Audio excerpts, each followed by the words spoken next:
Imagine the sluggish brown water of the Nile, ancient and indifferent, reflecting a sky the color of a fading bruise. You are part of the imperial entourage, a face in the crowd on a fleet of opulent barges moving south, deeper into the mystical heart of Egypt. The air is thick with the smell of lotus blossoms and the drone of insects. At the center of this floating palace is the Emperor Hadrian, a man whose moods can reshape the world, and at his side, the boy Antinous, a vision of startling, quiet beauty.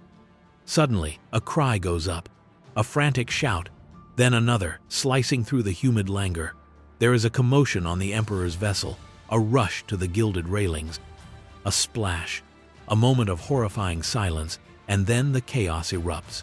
Servants and guards dive into the murky water, their movements desperate. The emperor himself is a statue of disbelief, his face, usually a mask of stoic authority, crumbling into a canvas of pure terror. When they finally pull the body from the river's embrace, it is limp, water streaming from the dark curls of hair that frame a face of impossible perfection, now unnervingly still. It is Antinous. The emperor lets out a sound that is not human, a guttural sob of such profound agony that it seems to shake the very foundations of the Roman Empire. You are witnessing not just the death of a boy, but the catastrophic birth of a god, an event that will be born from a single man's grief, so immense and so powerful it will warp reality itself, carving a new star into the heavens from the sheer force of a broken heart. And now please stop the video and subscribe to our channel. To be able to keep making videos like this, we need to reach 1,000 subscribers as soon as possible. Thank you. Now, let us return to the banks of the Nile, where an emperor's love has just drowned, and an obsession that will defy death itself is beginning to take its first, shuddering breath. The silence that falls over the imperial fleet is heavier than any sound. The courtiers, the guards, the physicians, the complicit system enforcers stand frozen, their eyes averted from the spectacle of their master's unraveling. They are accustomed to his mercurial temperament, his intellectual restlessness, but this is something new, something primal and terrifying. Hadrian, the master of the world, the architect of borders and the arbiter of laws, is on his knees, cradling the wet, lifeless form of his beloved. He is no longer an emperor. He is simply a man hollowed out by a loss so absolute it has stolen the air from his lungs. The wheels of the imperial machine grind to a halt on the muddy riverbank, paralyzed by this intensely private, yet devastatingly public, display of sorrow. In this moment, the future fractures. The carefully planned itinerary, the political goals of this Egyptian tour, all of it evaporates, replaced by a singular, all-consuming purpose that is taking shape in the crucible of Hadrian's mind. The refusal to let go. He will not accept this ending. He will marshal the full, terrifying power of his office, the wealth of a continent, the ingenuity of his architects, the authority of his divine Rito, fight a war against death itself. The boy in his arms will not be forgotten. He will be remembered not as a drowned concubine, but as a deity. The world will be commanded to worship him.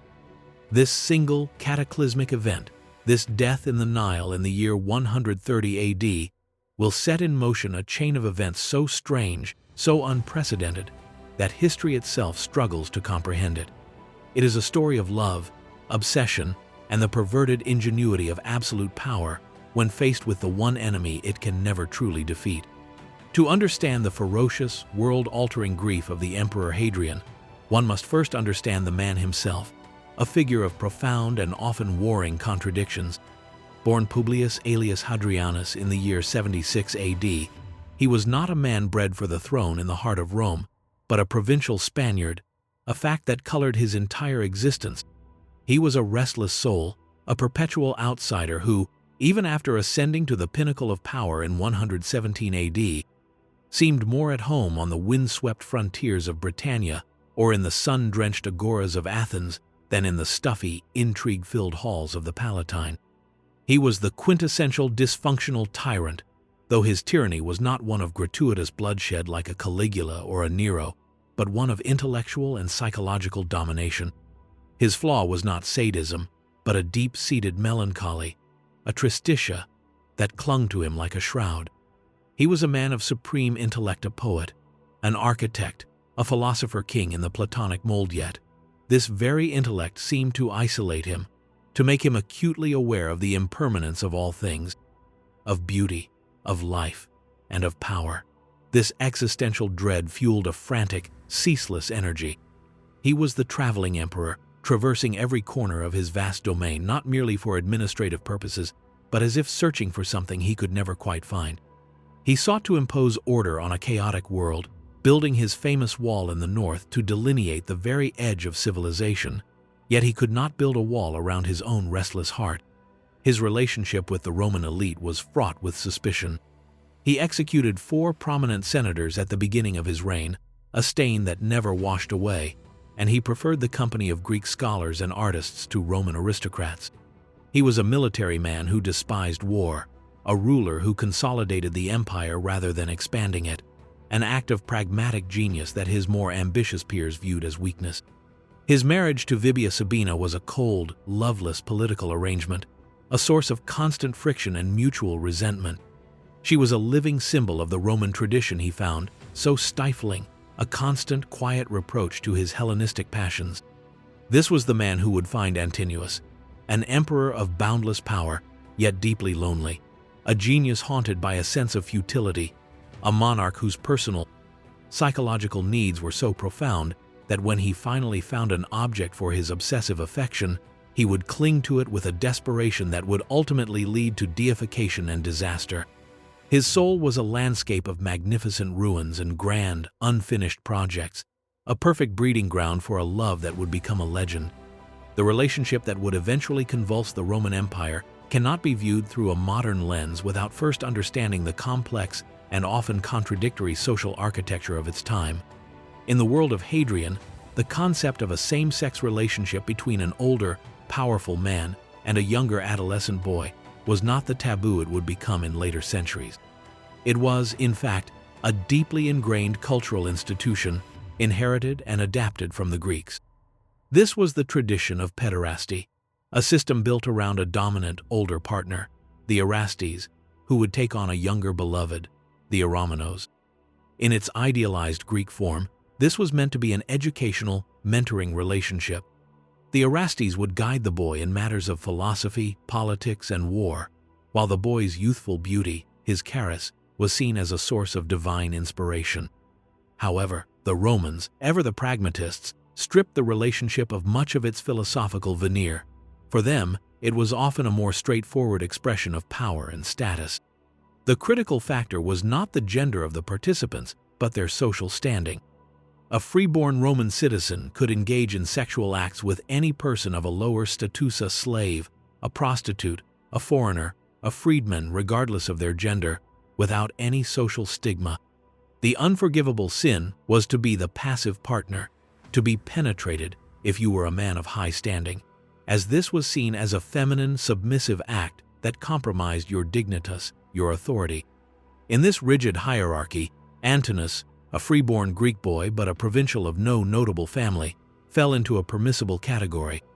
He was the possession, the object of affection, but he was fundamentally powerless. He was not Hadrian's equal, he could never be. This inherent, brutal imbalance is the dark heart of their story. Antinous was not a partner in the modern sense. He was a favorite, a concubine, a living work of art whose existence was entirely dependent on the emperor's continued desire. Every luxury he enjoyed, every door that opened for him, was contingent on the affection of one man. Can you imagine the psychological pressure of such a position? To know that your worth, your safety, your very life is tied to the fleeting, mutable whims of the most powerful man on earth. It was a gilded cage of the most magnificent design, but a cage nonetheless, and its bars were forged from the unwritten, unforgiving laws of Roman social power. Into this world of immense power and complex social dynamics stepped a boy from the province of Bithynia, in what is now modern-day Turkey. His name was Antinous. History is frustratingly silent on his early life, leaving us with a canvas on which we can only paint with the thinnest brushes of speculation. He was born around the year 111 AD in the city of Claudiopolis, a region steeped in Hellenistic culture and known for the striking beauty of its people. He was not a slave, but a freeborn citizen, a detail that is critically important. This meant he possessed a degree of agency, however small, and that his connection to Hadrian could not be dismissed as the mere subjugation of property. We can picture him as a youth living a provincial, unremarkable life, perhaps aware of the wider world but with no expectation of ever playing a part in it. Then, in the year 123 or 124, the world came to him. The Emperor Hadrian, on one of his ceaseless tours of the eastern provinces, passed through Bithynia. It was here that the orbits of the 50-year-old, world-weary emperor and the young 12 or 13-year-old boy collided. The exact circumstances of their meeting are lost to us. Was he presented to the emperor by his family, ambitious for the reflected glory and immense patronage that such a connection would bring? Was he spotted in a crowd, his exceptional beauty a beacon that drew the emperor's famously discerning eye? The 2nd-century historian Cassius Dio simply states that Antinous became Hadrian's beloved boy. He is introduced to the historical record not as a person, but as a possession. From that moment, his life ceased to be his own. He was swept up into the imperial retinue, a maelstrom of power, luxury, and intrigue.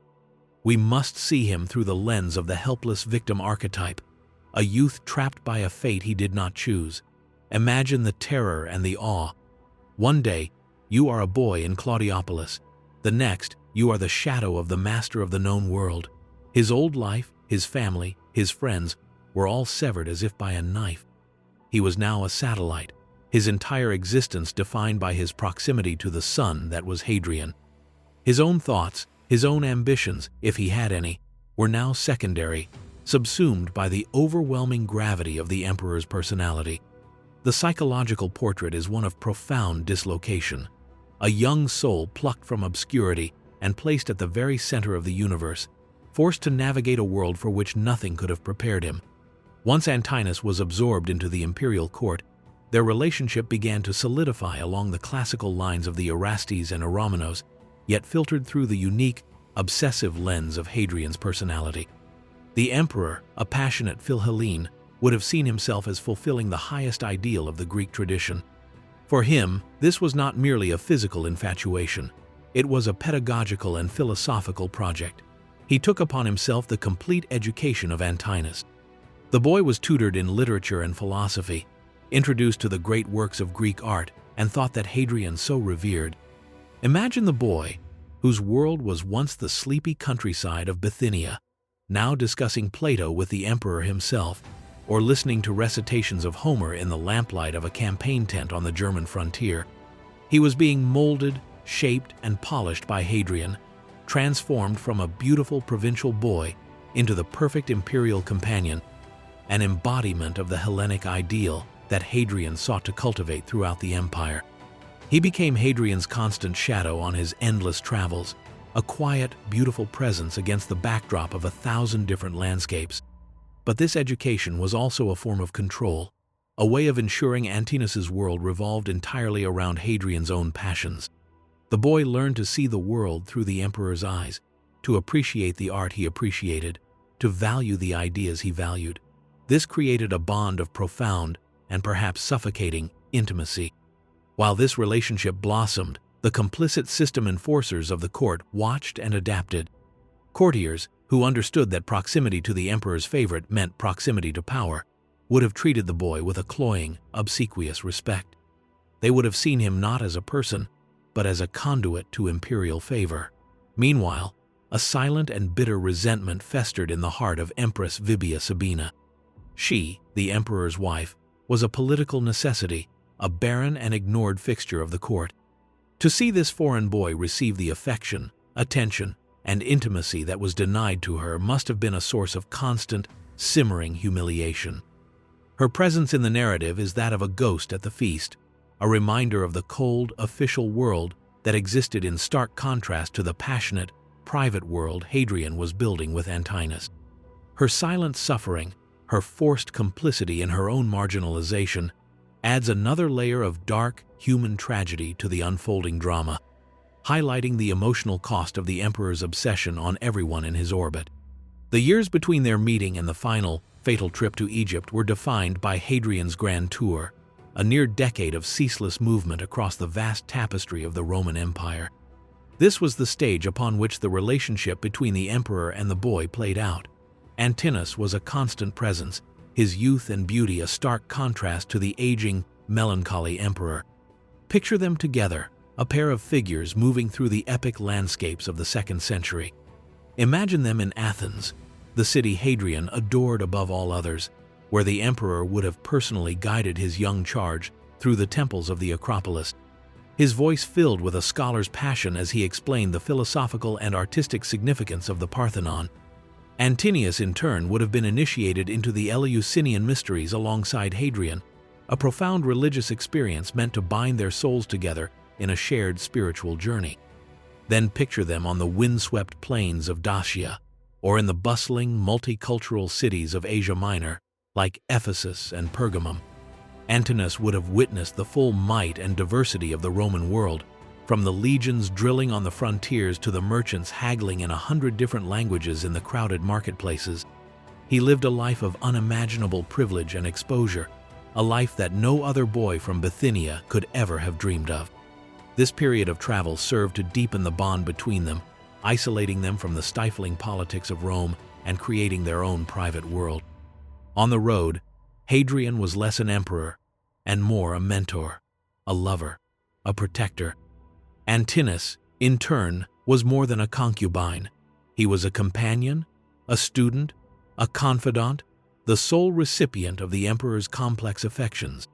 The constant motion, the ever-changing scenery, mirrored the restless nature of Hadrian himself. But for Antinous, what did it mean? It meant a life without roots, a permanent state of transit.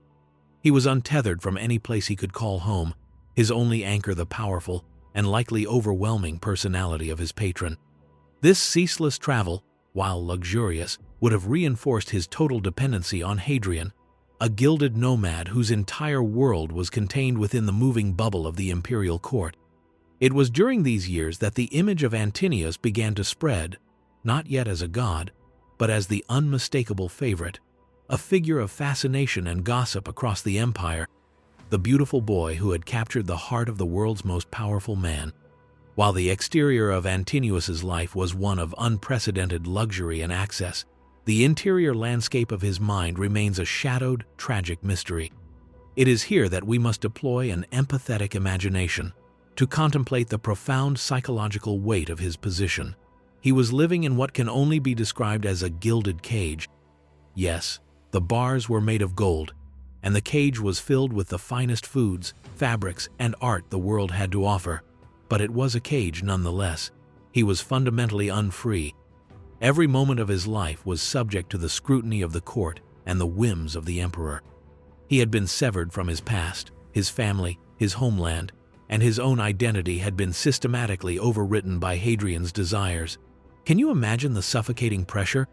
He was expected to be a constant source of beauty and delight, an unblemished reflection of the emperor's own Hellenic ideals. He had no peers, no one in whom he could confide who was not also a servant of the emperor. The loneliness must have been immense, a hollow dread settling in his stomach like a stone even amidst the splendor of the imperial palace. The very nature of his relationship with Hadrian, centered on his youth and beauty, contained the seeds of its own destruction. By the time he reached his late teens, around 18 or 19 years old on the trip to Egypt, he was on the cusp of manhood. In Roman culture, this was a critical transition. The soft, beardless beauty of the Romanos was fading, replaced by the bristly chin and hardened features of a man. His role, as defined by convention, was coming to its natural end. What would become of him then? Would he be pensioned off, given a comfortable but meaningless sinecure, and replaced by a younger, more beautiful boy? The thought must have been a source of constant, gnawing anxiety. He was trapped. He could not return to his old life, as he was now too famous, too changed. But his current life was built on the shifting sands of an older man's desire and the fleeting nature of his own youth. This is the tragic heart of the helpless victim. His suffering was not one of physical abuse, but of a slow, creeping dehumanization. He was becoming less of a person and more of an object, a beautiful statue that Hadrian wished to possess forever. The internal pressure to maintain his role, coupled with the dawning realization of his own planned obsolescence, likely created a psychological crisis, a quiet desperation that would find its ultimate, tragic expression in the dark waters of the Nile. As the years passed and Antinous transitioned from a boy into a young man, Hadrian's affection seemed to deepen into something far more potent and perilous, a full-blown obsession. The emperor, a man acutely aware of the passage of time and the inevitability of decay, a theme that haunted his poetry and his architectural projects, saw in Antinous a perfection he desperately wanted to make permanent. It was no longer enough to simply enjoy the boy's company. He felt a compulsive need to capture and immortalize his beauty, to defy the natural laws of aging and death. This is when the first commissions for sculptures of Antinous likely began, long before his death. Hadrian, the great patron of the arts, turned the immense resources of the state towards a deeply personal project. He summoned the finest sculptors from Greece and Asia Minor, tasking them with a single holy mission: to capture the essence of Antinous in marble and bronze. These were not just portraits, they were acts of worship, attempts to distill the boy's living charis into an eternal form. This desire reveals the core of Hadrian's psychological flaw, his specific brand of dysfunctional tyranny. His personal fear of loss and impermanence was beginning to manifest as a grand, state-sponsored artistic endeavor. His sexual and emotional fixation had metastasized into a political and cultural psychosis. He was using the power of his office to fight a private war against time. Each sculpture was a victory, a way of holding on to the boy, of possessing an idealized version of him that would never age, never change, and never leave. For Antinous, what must it have been like to see his own face, his own body, replicated over and over again in cold, hard stone? It would have been a profoundly alienating experience, a constant reminder that he was valued not for who he was, but for what he looked like, an aesthetic object to be admired and preserved. He was, in a very real sense, being turned into a statue while he was still alive. This artistic fixation was a dark foreshadowing of what was to come. Hadrian's attempt to immortalize Antinous in art would find its ultimate, grotesque expression in his effort to immortalize him as a god. The emperor's love was becoming a smothering, all-consuming force, one that sought to possess its object so completely that it would ultimately, and perhaps inevitably, extinguish the life it so cherished. The final act of this tragedy was set against the ancient and mystical backdrop of Egypt. In the autumn of the year 130 AD, the imperial entourage began its fateful journey up the Nile. For Hadrian, this was the culmination of a lifelong fascination. Egypt was not just another province, it was a land of immense antiquity, a civilization that was already ancient when Rome was nothing but a collection of mud huts. It was the land of the pharaohs, of inscrutable hieroglyphs, and of gods who promised life after death. More than anything, it was the land that had enchanted Alexander the Great, Hadrian's ultimate hero, who had himself been declared a son of the god Amun-Ra at the Siwa oasis. Hadrian, ever the imitator of Alexander, was likely seeking a similar spiritual experience, a connection to the divine mysteries that permeated the Egyptian landscape. The very air seemed thick with magic and portents. The journey itself was steeped in ritual and symbolism. The party visited the great temple complexes at Karnak and Luxor, marveling at the colossal statues and the endless corridors of carved stone. They would have consulted oracles and priests, delving into the complex Egyptian cosmology of life, death, and rebirth. For a man like Hadrian, haunted by melancholy and obsessed with permanence, the Egyptian fixation on the afterlife, on the meticulous preservation of the body through mummification, and on the cyclical nature of existence as embodied by the god Osiris, must have been intoxicating. But this atmosphere of ancient magic and divine encounters also carried a darker, more sinister undertone. Egyptian magic was known to be powerful and dangerous, involving rituals and sacrifices that blurred the line between devotion and dark arts. The Nile itself, the source of all life in Egypt, was also a powerful, unpredictable deity, capable of giving bounty or of snatching life away without warning. The journey up the river became a journey into a landscape of myth and superstition, a world where the veil between the living and the dead seemed dangerously thin. The stage was perfectly set for a catastrophe. The combination of Hadrian's obsessive state of mind, Antinos's potential psychological turmoil, and the brooding, supernatural atmosphere of Egypt created a volatile cocktail of emotions and beliefs, a perfect storm that was about to break in the most tragic way imaginable. The morning mist clinging to the valley like a shroud seemed to foreshadow the sorrow that was to come.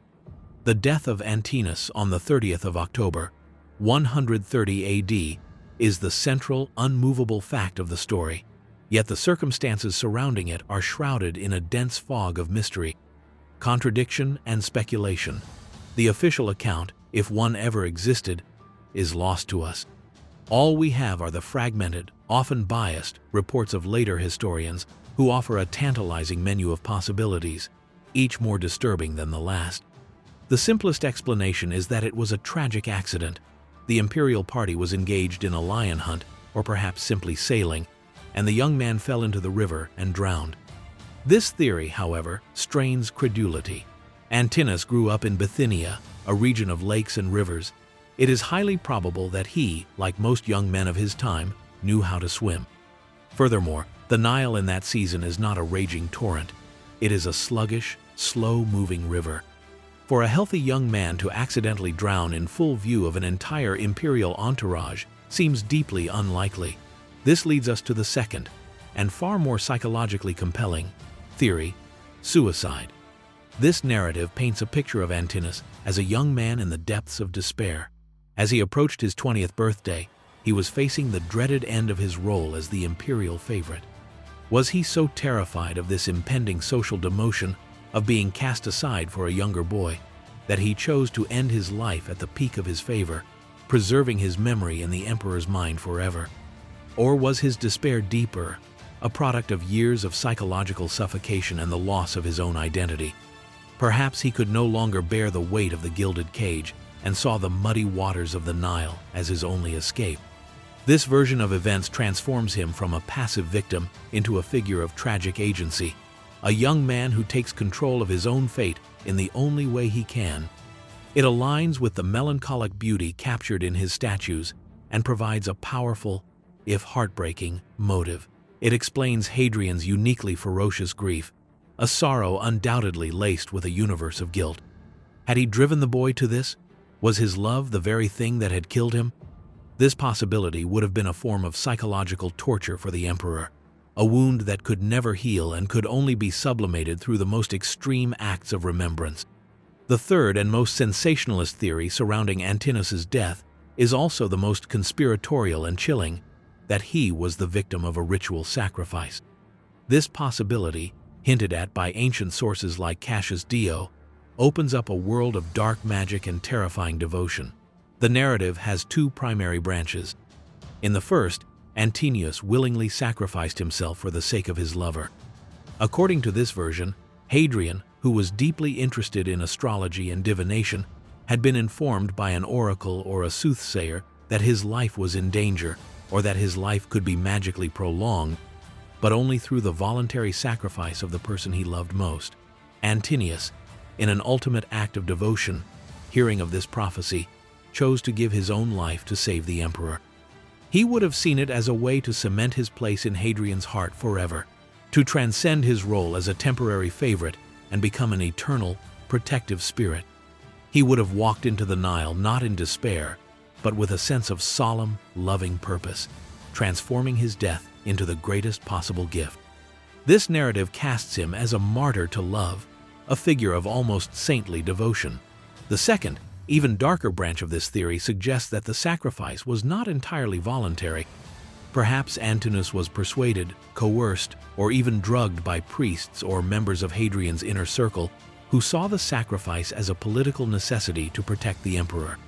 It's even possible, though most historians find it unlikely given his subsequent grief, that Hadrian himself was complicit, his obsession with his own mortality and his belief in dark magic overriding his love for the boy. This theory, while lurid, is not entirely implausible within the context of the time and place. Egypt was the heartland of complex magical traditions, and the idea of substitutionary sacrifice was not unknown. The act of drowning, specifically, had a powerful religious significance in Egypt, as those who drowned in the Nile were believed to become deified and associated with the god Osiris. Whether Antinous was a willing martyr a coerced victim, or simply a tragic accident. The fact that his death occurred by drowning in the Nile provided Hadrian with the perfect theological pretext for what was to come.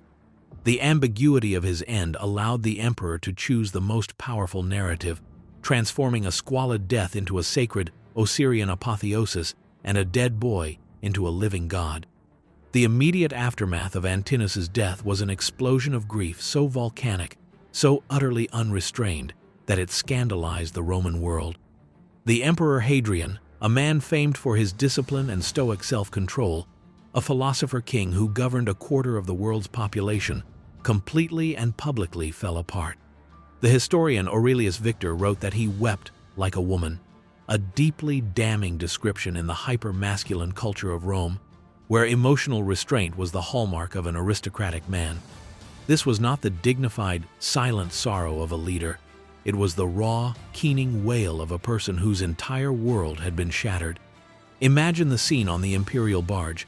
The courtiers, trained in a lifetime of political maneuvering and emotional suppression, stood frozen, witnessing a spectacle that threatened the very image of imperial authority.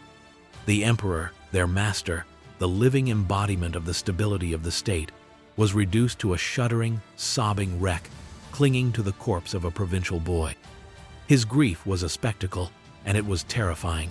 It was a glimpse into the abyss, a revelation of the profound psychological dependency that underpinned his imperial persona. The man who had built walls to keep the barbarians out had no defenses against this internal onslaught of sorrow. His intellectualism, his philosophy, it all provided no comfort. The hollow dread that had always haunted him had now found its ultimate expression, a black hole of loss that threatened to consume him entirely. This extravagant display of emotion was, in itself, a political act. It was a public declaration of the boy's immense importance, a prelude to the unprecedented honors that would follow. But at its core, it was pathological. Hadrian's grief was not the healthy process of mourning. It was a denial of reality, a furious, raging refusal to accept the finality of death. This refusal would become his singular obsession for the remaining 8 years of his life. Every decision, every project, every ounce of his formidable energy would be channeled into this one impossible goal: to undo what the Nile had done, to reverse the verdict of mortality. His sorrow was so vast that the empire itself became the canvas on which he would paint it, using the tools of religion, architecture, and art to construct a monument to his own broken heart, a monument whose central figure would be the deified ghost of his lost love. Hadrian's grief, too immense to be contained within a single human heart, immediately began to reshape the physical and spiritual world around him. It did not fade with time, it metastasized, transforming from a personal sorrow into a grand imperial project. The first and most audacious act of this deification campaign was the founding of a city. On the very spot on the eastern bank of the Nile where Antinous' body had been pulled from the water, Hadrian commanded that a new city rise from the dust. It was to be named Antinopolis, the city of Antinous. This was an act of breathtaking speed and staggering expense. The full machinery of the Roman state was mobilized. Architects, engineers, and legions of workers were dispatched to the desolate stretch of riverbank. A Greco-Roman city, complete with a grid plan, colonnaded streets, temples, gymnasia, and a triumphal arch, was willed into existence by the sheer force of the emperor's command. It was a city built not for commerce or for strategy, but as a memorial, a tombstone the size of a metropolis. Imagine the frenetic energy of its construction, a desperate attempt to build something permanent to counteract the horrifying impermanence of death. The stones were laid as if to physically hold the emperor's grief, to give it form and substance. Antinopolis was to be a beacon of Greek culture in the heart of Egypt, a living embodiment of the Hellenic ideals that Hadrian had tried to instill in the boy himself. It was granted a special legal status, its citizens enjoying rare privileges, all designed to attract settlers and ensure the city's prosperity. But its primary function was religious. It was to be the center of the new cult, the holy city from which the worship of the new god, Antinous, would emanate. A grand temple, the Antinoion, was its centerpiece, housing a cult statue of the boy and served by a dedicated priesthood.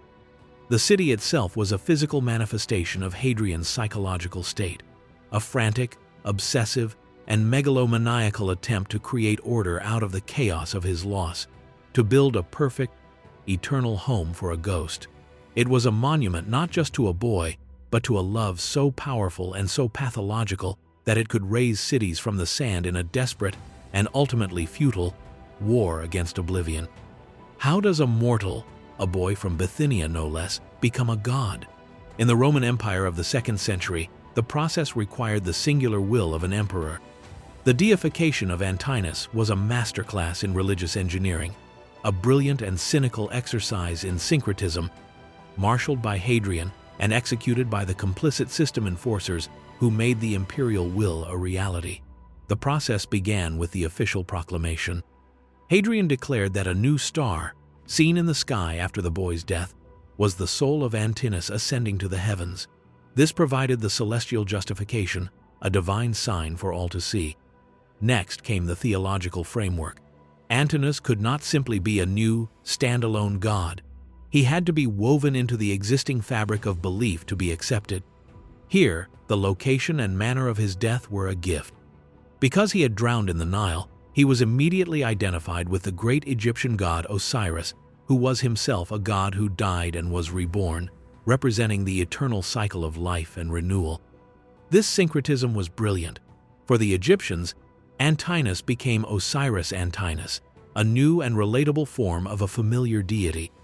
For the Greeks, his youth, beauty, and tragic death made him a natural fit for Dionysus, the god of ecstasy, wine, and rebirth. In other regions, he was merged with Hermes, the messenger god who traveled between the worlds of the living and the dead.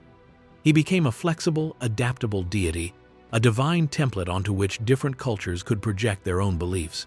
With the theology established, the infrastructure of worship was created.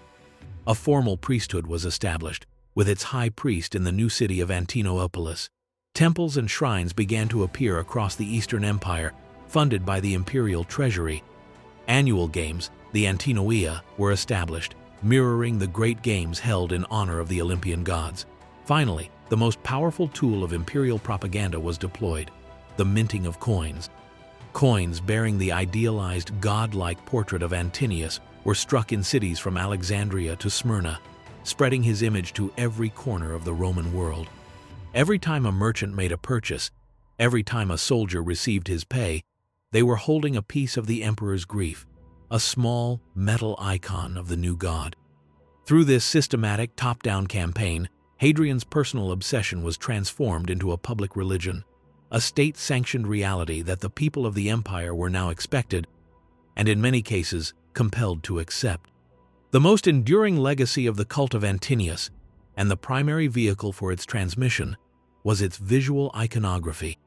The grief-stricken Hadrian launched an artistic production of his favorite's image on a scale unseen for any non-imperial figure in Roman history. The sculptors of the empire were put to work creating a standardized, yet emotionally resonant, visual brand for the new god.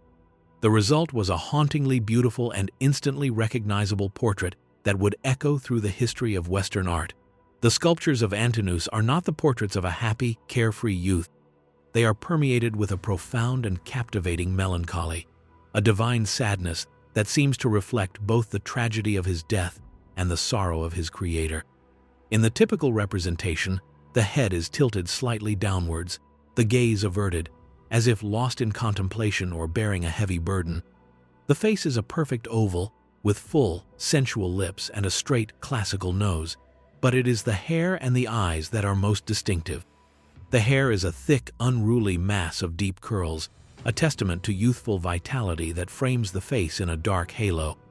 The eyes, heavy-lidded and shadowed, do not engage the viewer directly. They look inward or past you into some sorrowful, unseen distance. It is a look of serene, almost tragic, resignation. This was the Antinous look, and it was replicated in hundreds, perhaps thousands, of statues, busts, and reliefs. Some depicted him as a simple, beautiful youth. Others showed him in the guise of the gods he was syncretized with a crown of ivy and a panther skin as Dionysus, or with the Neme's headdress and the crook and flail as Osiris. Famous examples, like the colossal Antinous Mondragon, portray him with a godlike, remote impassivity, his beauty so perfect it becomes inhuman. The Antinous Farnese, in contrast, is softer, more vulnerable, capturing the delicate sadness that made him so compelling. These statues were erected in public squares, in temples, in the private villas of the wealthy. They were the idols of the new religion, the physical presence of the god for his worshippers to pray to. For Hadrian, they were more than that. They were a way of keeping the boy close, of surrounding himself with an army of silent, beautiful ghosts. He filled his sprawling villa at Tivoli with these stone effigies, creating a personal paradise populated by the idealized eternal image of his one great, tragic love. The new cult of Antinous, propelled by imperial decree and Hadrian's bottomless purse, spread with remarkable speed, particularly throughout the Greek-speaking eastern provinces of the empire. Here, the cultural soil was far more fertile for such a strange and sudden apotheosis. The Hellenistic world had a long tradition of hero cults and was accustomed to the idea of mortals, particularly beautiful youths or powerful rulers like Alexander, ascending to divine or semi-divine status. In cities like Athens, Alexandria, and across Asia Minor, the worship of Antinous was embraced with genuine enthusiasm. He was seen as a compassionate, accessible deity, a listening god who, having been human himself, could understand and sympathize with mortal suffering. Oracles were established in his name, most famously at his home city of Claudiopolis and at Antinopolis, where priests would interpret dreams and offer prophecies to pilgrims seeking divine guidance. The cult offered a promise of salvation and a happy afterlife, tapping into the growing spiritual anxieties of the age. Temples became centers of community, and the annual games, the Antinoia, were major civic events, featuring athletic contests, artistic competitions, and religious processions. In Egypt, his identification with Osiris made him a powerful figure in funerary rites, a guide for the souls of the dead. However, the reception in the Latin-speaking West, and particularly in Rome itself, was far more muted. The traditional, conservative Roman aristocracy viewed the whole affair with a mixture of bewilderment and contempt. The open, extravagant grief of the emperor and the deification of his foreign boy toy was seen as a grotesque display of un-Roman emotionalism and a symptom of decadent Eastern influence. While they dared not challenge the emperor openly, there was quiet mockery in the halls of the Senate and in the villas of the elite. They might be forced to erect a statue or pay lip service to the new god, but for many, it was a source of profound embarrassment, a testament to their emperor's descent into a kind of madness. This created a stark geographical divide in the cult's popularity, a reflection of the cultural fissure that ran through the heart of the empire. In the East, Antinous was a beloved, compassionate savior. In the West, he was a symbol of an emperor's pathological obsession, a ghost who haunted the very dignity of the Roman state. The deification of a boy lover was not an event that occurred in a vacuum. It sent shockwaves through the rigid social structure of the imperial court, forcing everyone to adapt to a surreal new reality.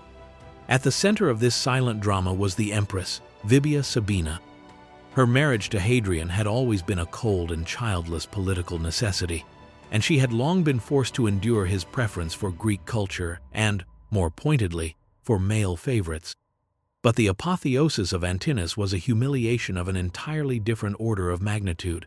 Imagine her position.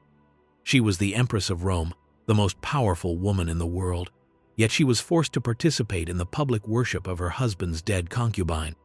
She would have had to attend ceremonies at his temples, to witness sacrifices made in his name, to see his face on coins and his statues filling the very palaces she inhabited. Every image of the beautiful, deified boy was a monument to her own irrelevance, a public declaration of the love and devotion her husband had never shown her. Her complicity was not a choice, it was a command. To resist would have been political suicide, if not a literal one. Her story is one of the quiet, unseen casualties of Hadrian's obsession, a tale of profound and powerless resentment. Beyond the empress, the senatorial class and the Roman elite, the complicit system enforcers, were forced into a delicate dance of public deference and private scorn. They understood that their careers, their wealth, and their safety depended on humoring the emperor's sacred grief. They would fund the construction of a local shrine to Antinous or commission a bust for their home, all the while seeing it as the price of doing business with a brilliant but deeply eccentric, and now potentially unstable, ruler. The rise of the cult of Antinous would also have a profound impact on another rising religious group, the early Christians. For them, the story was a gift of polemical ammunition. They pointed to the cult as the ultimate example of pagan depravity, an emperor worshipping his catamite, a religion born of lust and idolatry. In their writings, Antinous became a symbol of all that was corrupt and immoral about the Roman world, a perfect foil for the purity and righteousness of their own faith. Thus, the ghost of Antinous haunted the empire in myriad ways, as a god to his followers, a source of bitter humiliation to his empress, a political embarrassment to the elite, and a demonic idol to his Christian detractors. The last years of Hadrian's life, from 130 AD until his death in 138, were lived entirely in the shadow of Antinous. The emperor, once a man of boundless curiosity and energy, seemed to shrink, his world contracting until it was filled with little else but his grief and the cult he had built to contain it. He returned to Italy and spent most of his remaining time at his vast, magnificent villa at Tivoli, a sprawling complex of palaces, gardens, and temples that was a microcosm of the empire he had traveled so extensively. But now, it became less a celebration of the world and more a mausoleum for a single memory. He filled the grounds with an astonishing number of statues of Antinous, recreating the boy in every conceivable guise, as an Egyptian pharaoh, a Greek god, a heroic hunter. Walking through the villa would have been a surreal experience, a journey through a forest of stone ghosts, each one a perfect, silent reproach. His once restless spirit was broken. The man who had toured every province now barely left his estate. His melancholy, the tristitia that had always been a part of him, deepened into a chronic, debilitating depression, punctuated by fits of paranoia and rage. His health began to fail, and he suffered from a long and painful illness, likely dropsy, that left him swollen and in constant agony. In his suffering, he grew cruel. He had always been suspicious of the Senate, but now his paranoia curdled into tyranny. He ordered the executions or forced suicides of several prominent figures, including his own brother-in-law, for reasons that seemed born of little more than paranoid fantasy. He became a man desperately seeking his own death, at one point begging a servant to kill him, but he was denied even that release. It was as if he was being punished, forced to live on in a world that had been rendered gray and meaningless by the absence of the one person who had given it color. He had made his lover a god, commanded the world to worship him, and surrounded himself with his image, but none of it could fill the void. He had all the power in the world, the power to create cities and deify mortals, but it was all useless. He could not bring the boy back. In the end, the architect of the Roman peace died, a miserable, isolated man, a prisoner in a palace of his own design, haunted by the beautiful, sad-eyed ghost he himself had turned into a god. After the death of Hadrian in 138 AD, the cult of Antinous faced an uncertain future. Without its imperial patron, its prime mover and chief financier, would it simply collapse? The answer is complex. The new emperor, Antoninus Pius, had no personal connection to the cult and certainly did not promote it with anything approaching Hadrian's fervor. Official, state-level support dwindled. The minting of coins with Antinous' image ceased. The frantic construction of new temples ground to a halt. In the West, particularly in Rome, the cult faded quickly, dismissed as the embarrassing folly of a dead emperor. However, in the Greek East and in Egypt, where it had taken deeper root, the worship of Antinous proved remarkably resilient. It had become a genuine, popular religion for many, fulfilling a spiritual need that outlasted its creator. For at least another century, pilgrims continued to visit the oracle at Antinopolis, and the Antinoea Games were celebrated with civic pride. The priests of Antinous continued their rites, and his followers continued to see him as a compassionate, intervening god. But over time, the cult faced a new, insurmountable challenge: the rise of Christianity. As the Christian faith grew in power and influence, it actively sought to eradicate its pagan rivals.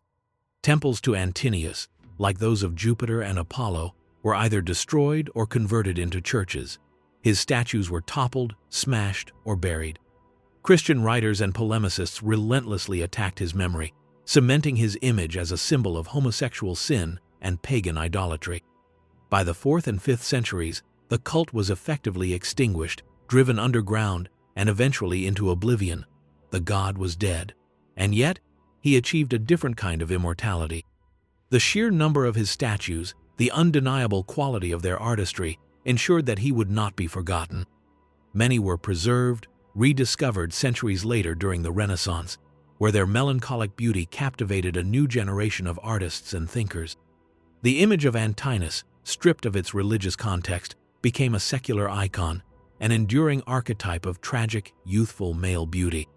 He survived not as a god, but as a muse, his sad, stone eyes continuing to haunt the Western imagination long after his temples had crumbled to dust. In the grand, sweeping narrative of the Roman Empire, the story of Antinous is a strange and deeply personal footnote, yet it is one that resonates with a uniquely human tragedy. It is a story about the terrifying intersection of absolute power and private obsession.